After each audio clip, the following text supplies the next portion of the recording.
देखो, अगर हमारी बात तुम्हारी समझ में आवे, सबकी समझ में आवे, तो निश्चिंत हो जाओगे। देखो, भूल सबसे होती है। बड़ी से बड़ी भूल को मिटाने के लिए अभी हमारे पास अवसर है। अगर हम आत्महत्या कर लेते हैं तो अवसर खत्म हो जाता है, और ये आखिरी इतनी बड़ी भूल होगी कि इसको मिटाने के लिए मुझे करोड़ों जन्म लग सकते हैं करने में। ये बहुत बड़ी भूल होगी। तो हमको पहली बात तो करने का विचार ही नहीं आना चाहिए, क्योंकि ये इतनी बड़ी भूल है कि इससे बड़ी कोई भूल है नहीं, इससे बड़ा कोई पाप नहीं है। अच्छा, जितने पाप हो हम मिटा सकते हैं। मान लो 10 साल बेविचार करते रहे, हम अभी सुधारते हैं और नाम जब डट के करते सब भस्म हो जाएगा। रोना धोना क्या, समझो गलती किससे नहीं हो जाती। हम समझ रहे हैं कि पैर हम ठीक जगह रख रहे हैं और वहां फिसलन है, फिसल गए। फिसलन वाला मार गए, ये माया फिसलाती है। फिसल गए, गलती हो गई, कोई बात नहीं, खड़े हो, अब संभाल करके चलो, अब गलती ना होने पावे। आत्महनन गति जाए, बड़ी दुर्गति प्राप्त होती, प्रेत योनि को प्राप्त होता है हत्या करने वाला। न पानी न भोजन, नाना प्रकार की क्लेश पीड़ाएं उसको सहने पड़ती हैं। तो बिल्कुल डिप्रेशन में भी जाने की जरूरत नहीं।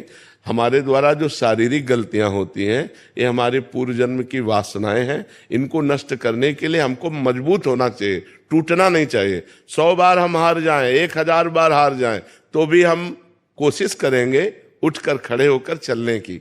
वो तो बहादुर पुरुष है, उसी में पड़ा रहे तो फायदा क्या है। उठो बच्चा, ये सब डिस्टर्ब दिमाग से छोड़ो। राधा राधा राधा राधा राधा, सर्व पाप नष्ट हो जाएंगे। भगवान की शरण में तो आओ। अहम त्वाम सर्व पापेभ्यो मोक्षयिष्यामि मा शुचा, मैं तुम्हें परम पवित्र कर दूंगा, सारे पाप नष्ट कर दूंगा। भगवान कह रहे, कोई एक आदमी पापी थोड़ी है। भूल से सबसे गलतियां होती हैं। हमें लगता है इसमें सुख है, इसमें सुख है, और जब हम वो क्रिया करते हैं धर्म विरुद्ध होती है तो पाप हो जाता है। उसी को तो पाप कहते हैं जो धर्म विरुद्ध है। तो सबसे गलतियां हो जाती है, पर सबको सुधार के लिए हमें आगे बढ़ना चाहिए। उन्हीं गलतियों में हम सड़े, उन्हीं गलतियों में मरे हम, ये बात नहीं। ये मनुष्य जीवन का लाभ नहीं। हमसे हो गई, हम कह रहे 10 वर्ष निकल गए गलती में, लेकिन अब हमारी 10 श्वासें बची हैं। हम 10 श्वासें ठीक कर ले तो हम ठीक कर लेंगे। मान लो आखिरी श्वास में राधा निकला, हमें भगवान मिल जाएंगे। काहे को चिंता करते हो? एकदम प्रसन्न हो जा और सब छोड़ और नाम जप कर और अब अच्छे आचरण कर, ठीक है। ये डिस्टर्ब होना, डिप्रेशन में जाना, ये सब बेवकूफी है, पागलपन है। इस बात ने बड़ी से बड़ी गलती का निदान है। हम उपवास करेंगे, हम व्रत करेंगे, हम तीर्थ याटन करेंगे, हम नाम जप करेंगे, हम सत्संग सुनेंगे, अपने पापों को नष्ट करेंगे।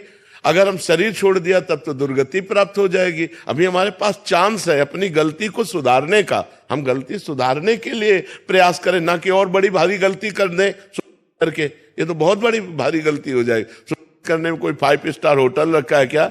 नहीं, दुर्गति हो जाएगी। इसलिए कभी ऐसी गलती किसी को किसी भी परिस्थिति में नहीं करना चाहिए।